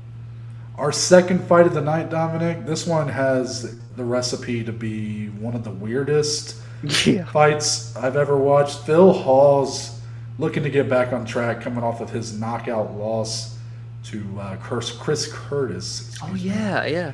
Taking on the protege of one Daniel Cormier, Darren Wynn. Dominic, the story, as with every Darren Wynn fight, he is in the middleweight division at 185 pounds, and he is 5'6" tall and only has a 70-inch reach. How much of a uphill battle is it going to be going up against a man 5 inches taller with a 7.5-inch reach advantage in Phil Hawes, who's 3-1 in the UFC, 11-3 overall, a beast of a man in his own right. Yeah, I think Phil Hawes is just right on the cusp, potentially finding that potential that I think people saw after the Contender Series. I think he's so close. Darren Wynn's a dangerous opponent because his game plan. You know what he's going to do. He comes in, he wants to grapple you, and he does not get tired in pursuing those takedowns. But with the size difference, with Phil Hawes being able to keep it more at reach, or at least you would think he can keep it at reach, it could, on paper, you think it's a relatively easy fight. I've seen a lot of people taking Hawes with ease on the bet slips this week, and while I am picking him, when we'll talk about it in a second, it didn't come without some, worries. Yeah. Exactly, and I have the same exact feeling as you because everything points to Phil Hall should win this fight, that he should get back on track. Maybe even by emphatic fashion, too. Yes, because Phil Hall's, it seems like the problems that Phil Hall's runs into are more in his inability to take like a big shot. Yeah. That's I believe he got knocked out on the Contender Series. Was that against Julian Marquez, I believe. They did fight. I think they It wasn't, yeah. I think Julian Marquez knocked him out on the Contender Series. Yeah, I believe so. And then he had knocked out against Chris Curtis. And I mean, he's getting knocked out he's getting out cold. Like it's so his ability to take a lot of damage is maybe in question right now. But the guy has the skill set to be an absolute beast. And you look at his 4 UFC fights, Dom, no easy fights here. He's got his 3 wins, Jacob Malkoun, who's a blanket.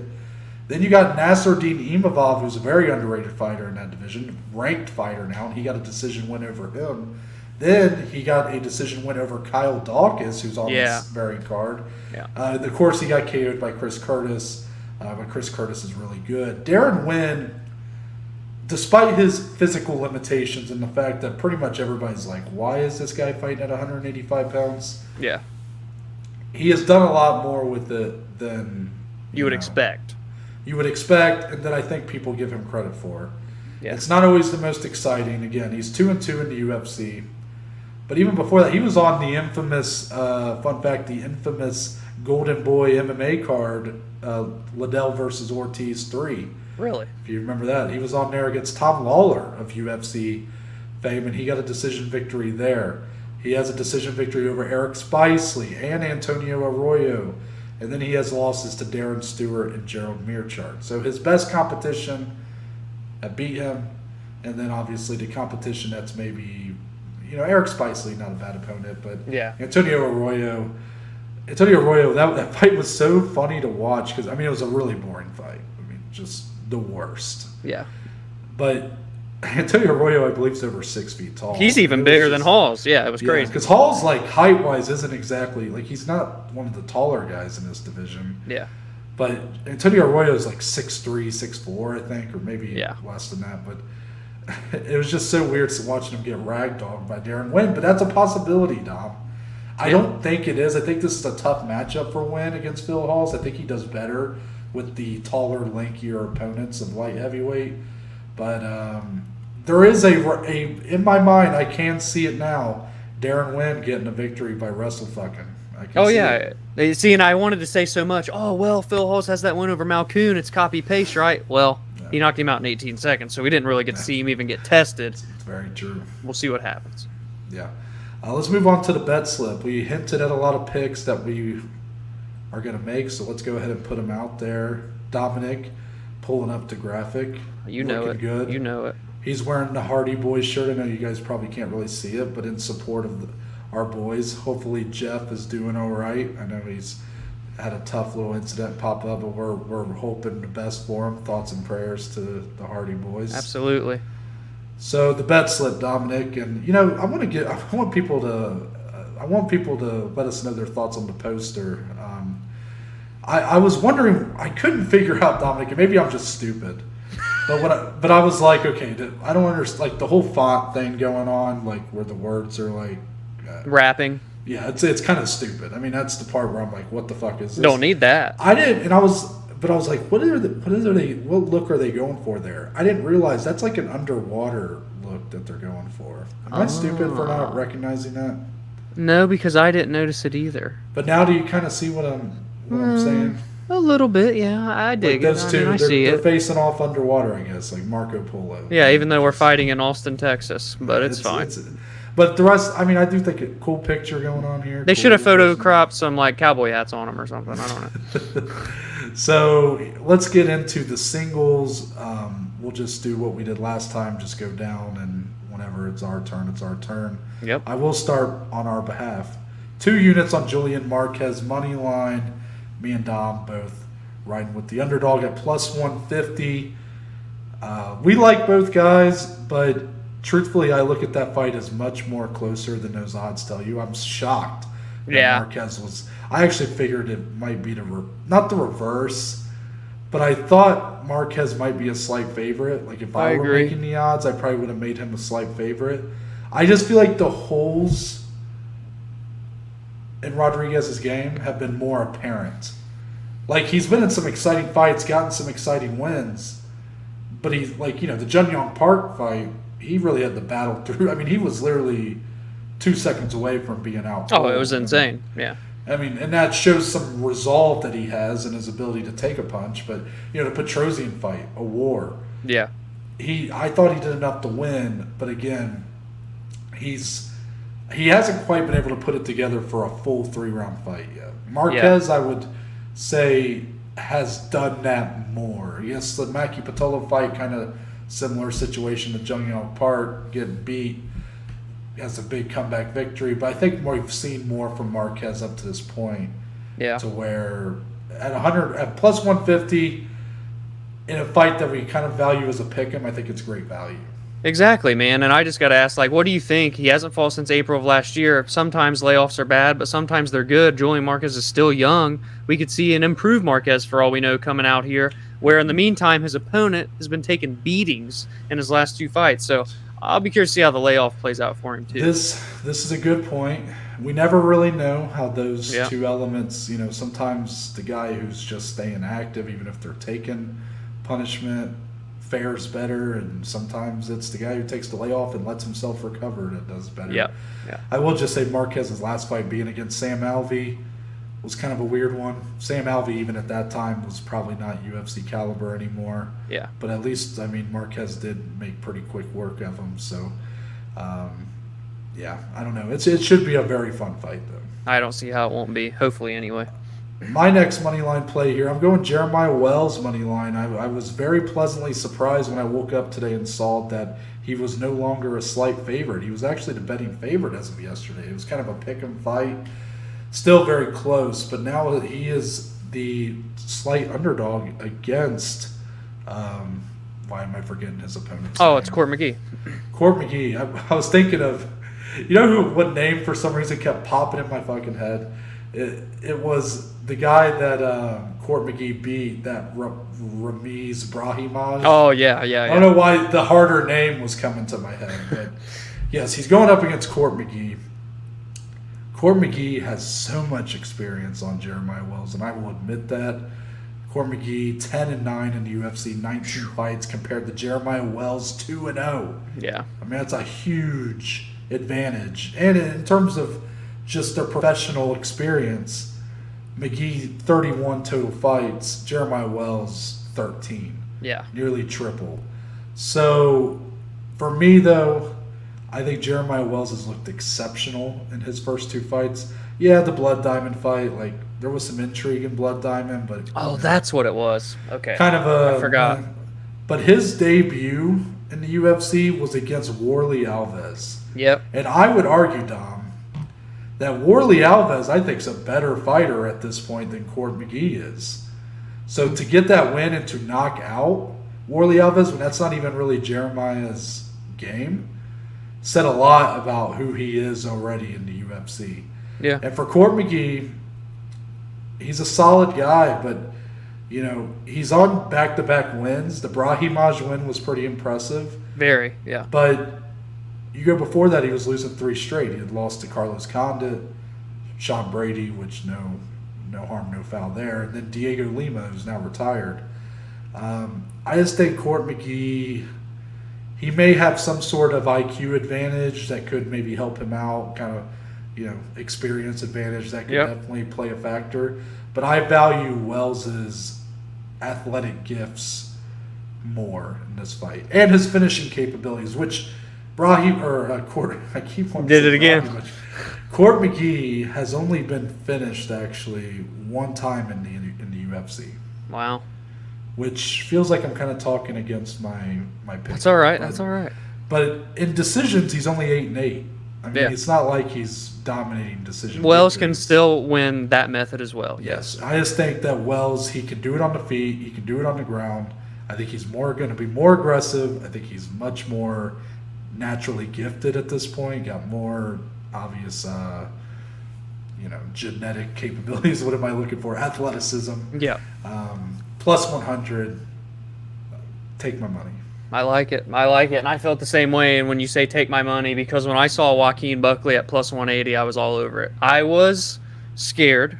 It took me a while to add it to my, Excel sheet where I keep track of everything, because I realized that Albert Duraev is very good. He is a very, he's not one-dimensional. He's well-rounded, but you know what his path to victory is, and if he implements it, you're probably screwed. But I just feel like Buckley is starting to put his game together more and more, fight by fight, win or lose, and especially after that last one, I know it was kind of a snoozer with Al Hassan, but he did show wrinkles that we hadn't seen before. Sure. No already alluded to that. And it's the power, too. If this fight is on the feet for any amount of time, Buckley has the advantage, and all it takes is one shot, and we've seen that from him. Duraev's chin does not hold up well against the power. We've seen that. All 3 of his losses are by knockout. And 2 guys that really aren't even as good as strikers as Joaquin Buckley either, especially like in terms of, when I say not as good, the power. So Buckley can shut anybody's lights off. And honestly, I think he can win over the course of the distance as well. I think he can get a decision win. If he, gets to the ground, I think he can get up. He might even reverse positions and get a little ground and pound himself. I just think he has more paths to victory at plus 180. That's a beautiful, beautiful number to take somebody that's so dangerous. Give it to me. Mm-hmm.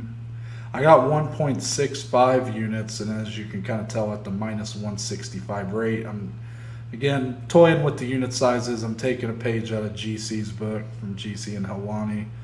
I'm doing 1.65 units. That way, if it cashes, I win 1 unit.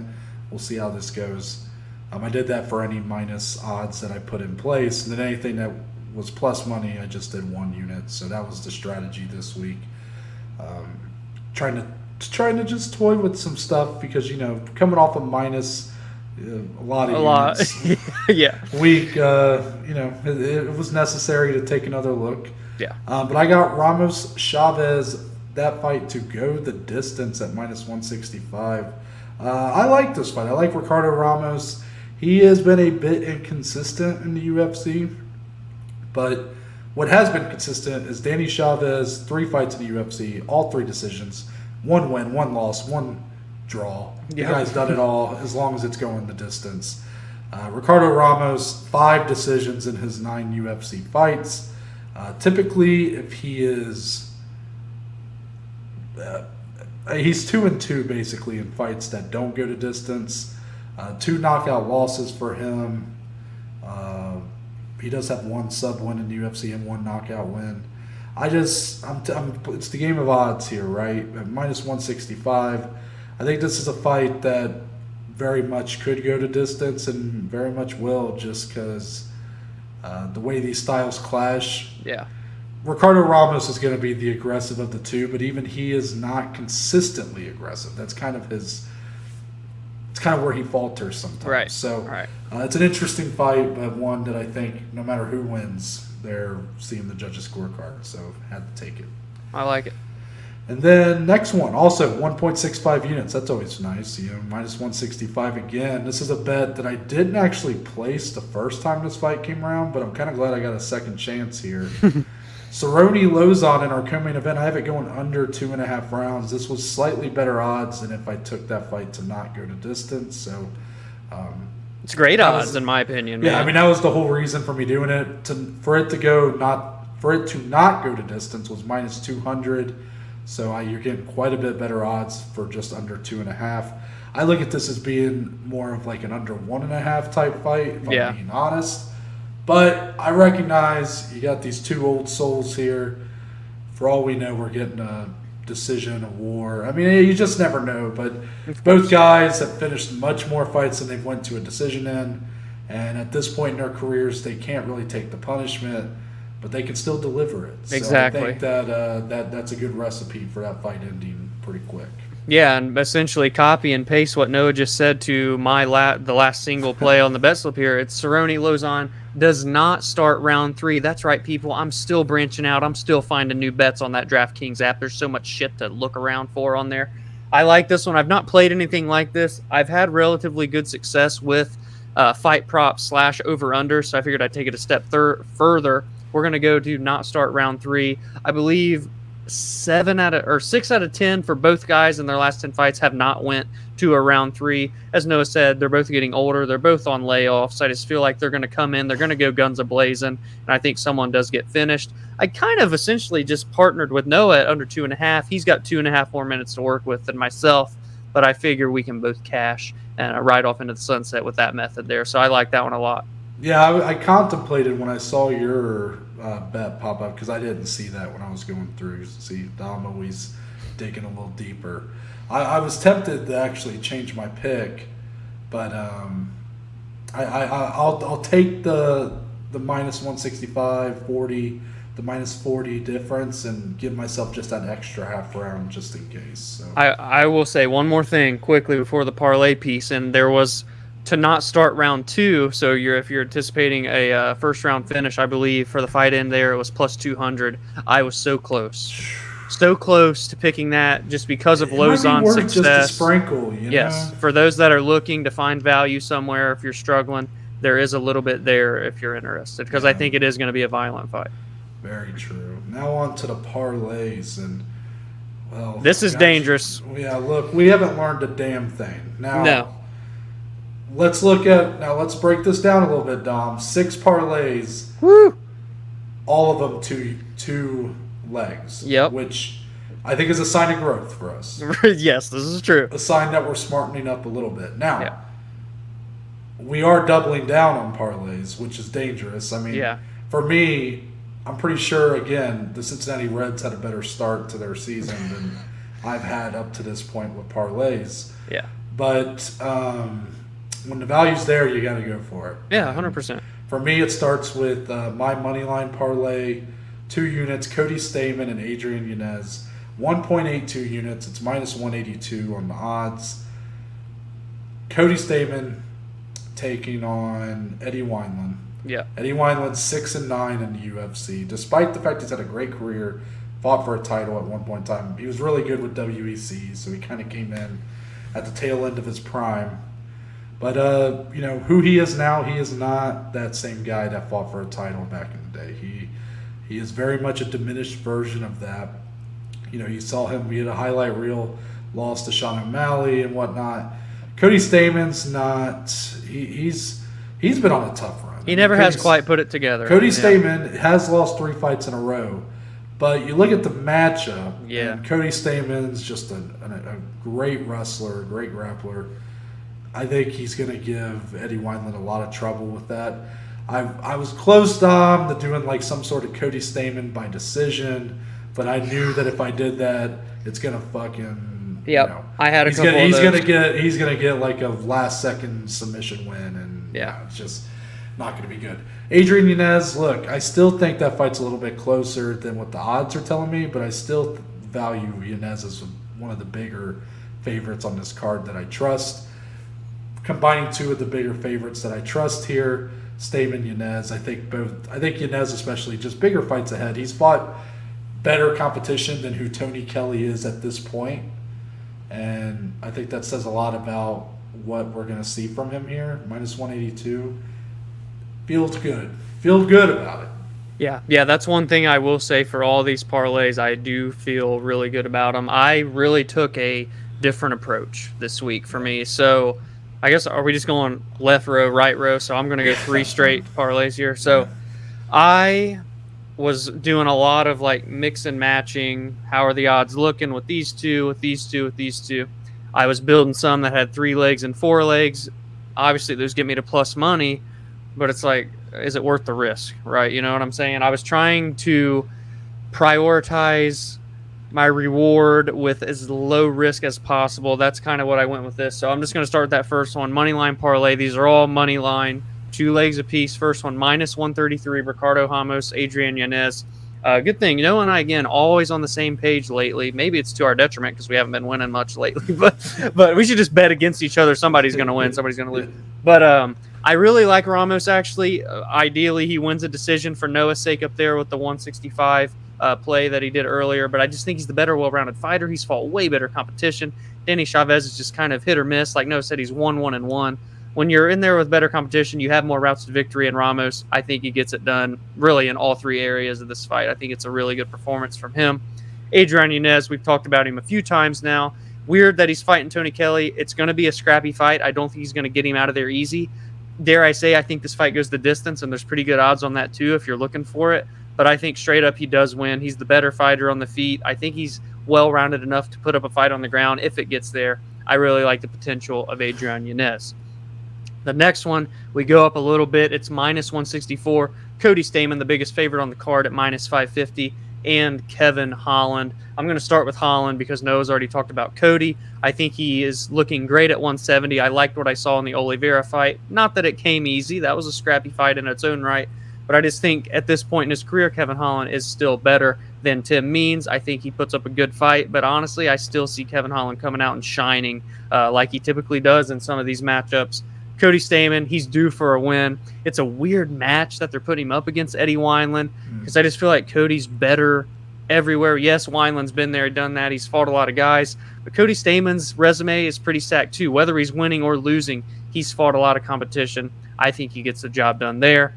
And then my third and final parlay and my final bet for me personally is the riskiest one, obviously, and it's because it's a minus 104. I did go Phil Hawes.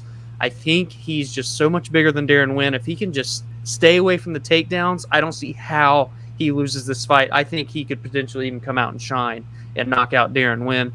And then I went with Jasmine Jasudavicius. She's already won me money once this year when I picked her as an underdog against Kay Hansen. That was basically free money. I don't understand why she was such a big underdog for that fight. I think she gets it done again. It's against Natalie Silva. She's making her UFC debut. I will say, if you're kind of doubting me here, thinking, ooh, this is risky, well, Silva is coming off of 6 straight wins, all via submission, but it's in Jungle Fight. It's against competition that is not quite up to par with Jasmine Jasudavicius and who she has already fought. She won on the Contender. She beat Kay Hansen in her debut. I think she's better everywhere. She's better on the feet and better in the clinch. I don't think she gets into trouble if it's on the ground, and I think she can get top position when she's down there too. So minus 104. A little risky, but damn it, I love it. Man, no respect for Jungle Fight. I know a lot of talent comes out of there. Don't get it wrong. Come on. But no, I get your point. I was a bit shocked when Dominic sent me his bet slip today, and I saw the parlays the way he was doing it. I do think it's probably the smarter bet than to do like 2-3 leg parlays because that's probably what Dominic would have done last week. It's just done 2 different 3 money line parlays, and I think this is the better route. We'll see. Just because I think that doesn't mean shit because I'm terrible at this, but for what it's worth, I think it's I like where our heads are at this week. We're really trying to switch up and find success somewhere. We're trying, man. We're digging. These next 2 parlays, I definitely like. But these are the 2 that if there were a couple plays that I thought might not cash, then I'd probably point to these. But that's kind of what you get when you're getting these kind of odds. Plus 111. I got Buckley Duraev inside the distance. I know Albert Duraev, first fight in UFC was a decision victory. You go to Buckley's last fight, also a decision victory. But when you look at these guys' careers, it doesn't necessarily paint that picture. Duraev, 9 submissions in his career. That's all he does is really submit guys. Joaquin Buckley, 10 knockouts. He's knocked people out left and right in the UFC. I think these 2 have such strong advantages over the other that someone is going to make a splash here and really couldn't agree more. Go for it. And I was very close to tag teaming with Dom and Joaquin Buckley. I really like Duraev, but I think it's a bad matchup for him in his second UFC fight. But I also did. Maybe it's just because I like him so much. I'm not going to bet against him. But inside the distance, I think is a pretty fair play. Second line, Phil Hall's money line. Again, Phil Hall should win this fight. He has most discernible advantages outside of, I guess, the wrestling, which is a pretty big advantage for someone who leans on that as much as Darren Wynn to have. But I don't think that Phil Hall's is, again, the type of fighter, the body type, to where I don't think Darren Wynn's necessarily going to have an easy time getting those takedowns. Phil Hall's not exactly like this super tall, lanky, light heavyweight that's going to struggle with maybe having such a... Like, sometimes we look at size and reach advantages as being in favor of the taller, bigger fighter. Yeah. But when you have a guy like Darren Wynn who is so good at keeping a low base and getting takedowns, you saw like against Antonio Arroyo would have probably preferred to be 10 inches shorter in that fight. Yeah, because like, Darren Wynn just grabs a hold of something. Just the base is just much better for someone like him. I think Phil Hall's, though, with that 7.5-inch reach advantage is going to really give it to Darren Wynn here on the feet and have enough strength and just defensive capabilities in terms of the grappling to keep it from going there. Last parlay. Now this one I'm interested to hear you talk about. So Ismagulov Kudaladze fight does go to distance. I think that these are two very smart fighters. These are two guys who, again, haven't been the most active, but are still like these Pandora's box type guys at lightweight, where you know that one of these guys is due for a big breakout. Yeah. But I also think that they're so smart that they're going to be a bit cautious of the others' capabilities here. And I see this fight definitely going to distance because of that. For what it's worth, I mean, again, 5 UFC fights for these two combined. All 5 have went the distance. Yep. The second leg, main event, Calvin Kattar, Josh Emmett. I also have this fight to go to distance. And it's all, the statistic I said earlier plays a part in it.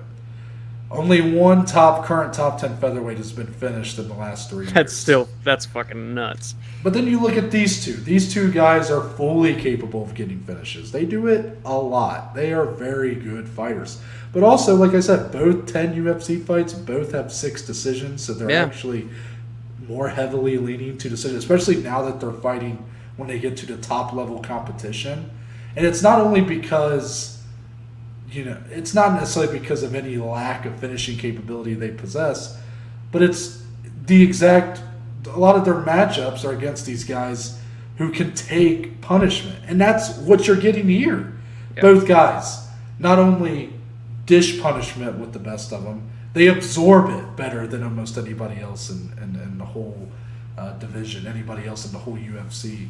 So I think we're getting an absolute war here. It's always kind of risky when you're doing a fight to not go to distance, a fight to go to distance, and it's a 5-round fight, and especially a fight like this with 2 action fighters.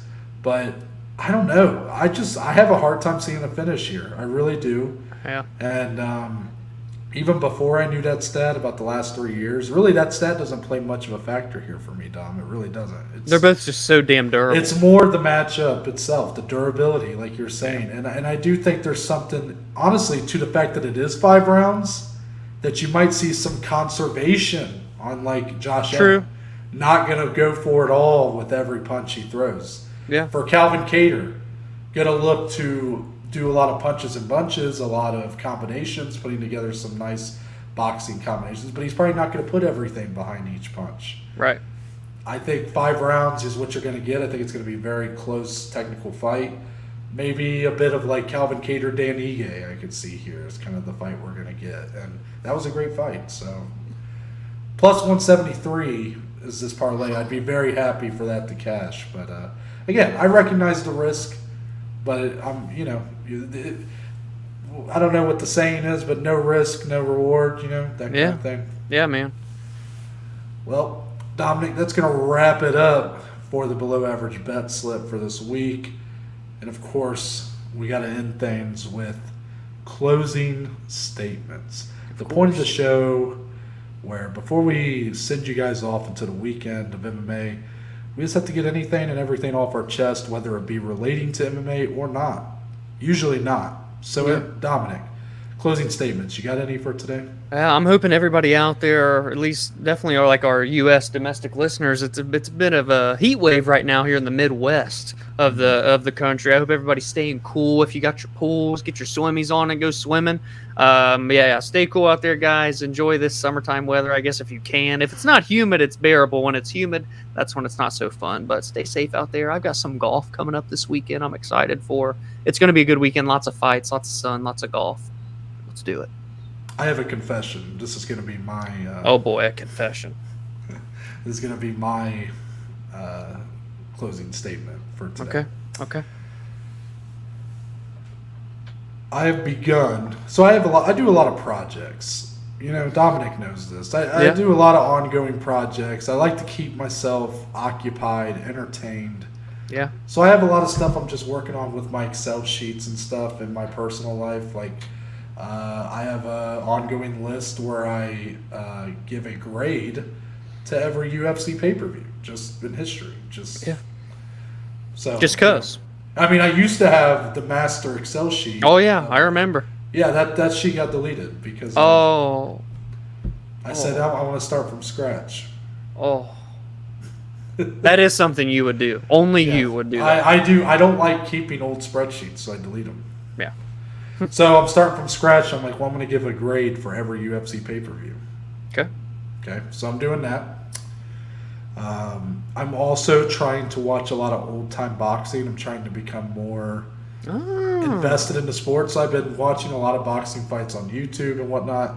Any memorable fights, any really good fights, I have a list of them on Excel. Okay. Also, I'm keeping an ongoing list of any stand-up specials that I really like. Okay. That's another project. And I'm keeping a list. I'm giving a grade to every season of The Ultimate Fighter. Okay, anyways, so that's going to wrap it up. Okay, so... I pop back up. Come on, I know you wanted to say more. So what I said was I may or may not be trying to binge watch every season of The Ultimate Fighter. Now, is this the show that I gave Dom grief for, having interest in at this point? It's unclear. Right, to be determined. But I decided if I really want to be a true historian of the sport, I got to watch it all. When I've always prided you on being that person. So. And Dominic, I believe you've watched a decent amount of the Ultimate Fighter seasons, have you? A good chunk. So not all of them. So this past summer, I kind of tried to start doing that. I watched the entire first season, which is that's legendary. Yeah. So I gave that an A-. Yeah.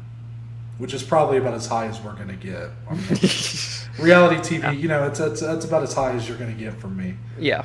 Season 2, I'm about halfway through. So far, so good. Matt Hughes, Rich Franklin, coaches. But it's going to be very interesting when I am somehow going to watch the Pena Nunes season before Dom does. Yeah. So then Dominic's going to have to come on here and be like, Noah, are you on the UFC's payroll? What's going on here? So the tables are going to be turned. They're turning, yes. So yeah, that's something I have going on right now. I'm trying to watch all of The Ultimate Fighter, and it's not as hard as I thought it would be, Dom. Like, really watch. I mean, we're in season 2. Like, it has time to get harder, but each episode's like 45 minutes. Yeah, they're not terrible. Half of it's a fight. Yeah. It could be a lot worse. Yeah. Now, I will just say, I watched on season 2, there was a fight. I was expecting it to be like a really good fight because it was Marcus Davis. That's his name, right? The Irish hand grenade. Yeah, I think. Oh, yeah, dude. I remember that nickname. It's Marcus Davis. Yeah. And he was going up against Joe Stevenson, who obviously wins the whole season. So I knew he was going to win, but I thought with both guys being so competitive, I thought it'd be a very competitive fight. Joe Stevenson fucked him up. Joe Daddy. Man. He got him in a crucifix and rained down elbows on the face. Dude, it was beautiful. Joe Daddy. So I'm having a good time with The Ultimate Fighter. But just know, people, no matter whenever I give Dom grief about liking The Ultimate Fighter or, whatever I give him grief for about, him, being on the UFC's payroll, only liking UFC stuff, just know I'm no better. And that's why we're like peanut butter and jelly. Is it? Is that why? That's why. Well, I can't. I was gonna say I'm the Jeff to your Matt, but that's you and your grandpa's thing. True. So I won't take that from you. Yeah. Fun fact, people. Dominic still calls his grandpa Jeff. Yeah. Because ever since they were kids, or when they were kids, yeah. When Dominic was a kid, big wrestling fan, his grandpa would call him Matt, and Dominic would call his grandpa Jeff. Now, his grandpa probably, after doing it once or twice, stopped calling Dom. Yeah, literally probably no more than twice, yeah. And Dom is still 20 years later. His name in my phone is Jeff. Yeah. It is. Yeah. The first time he called him Jeff, I said, "What the fuck did you just say?" You're like, what? Huh? What did you call Merle? You're like, you're calling your grandpa his middle name or what? What's going on? Yeah. Just the more I found out, I already mentioned, I revealed on the last closing statement, or I don't know if it's closing. Yeah, I think it was. When I was talking about the way you communicate with your family. Yeah. Just how funny it is. Add another wrinkle. Despite you being like, I get all gushy, all emotional. When really, when you see Dominic there, he's like a statue and doesn't really show much emotion at all. But that was another wrinkle to just Dominic's very unique family environment. And for me to act like his family is somehow unique or weird is very funny because my family's super fucking weird. And it really just makes you think about everybody's family. I have hour-and-a-half long conversations on the phone with my mom or dad, and Dominic has heard some. It was like my daily 2 to 5 minute conversations to Noah's once a week, but hour and a half to 2 long conversation. Yeah. It's just it was very eye-opening to me just to know how unique each of our situations are. You know what I mean? Yeah, came from the same small town, but still so different. Yeah. Good times. I want you guys to think about that as you go through the weekend. Look to the person on your left. Look to the person on your right. Know that one of you will be dead in approximately 5 years. That really took a turn for the worst. And with that, I'm Noah Baker. That's Dominic Salee. We're the Below Average Joes. Kids, if you're listening, ignore Uncle Noah. Ignore Uncle Noah. We'll see you guys on Monday. All right, we'll see you.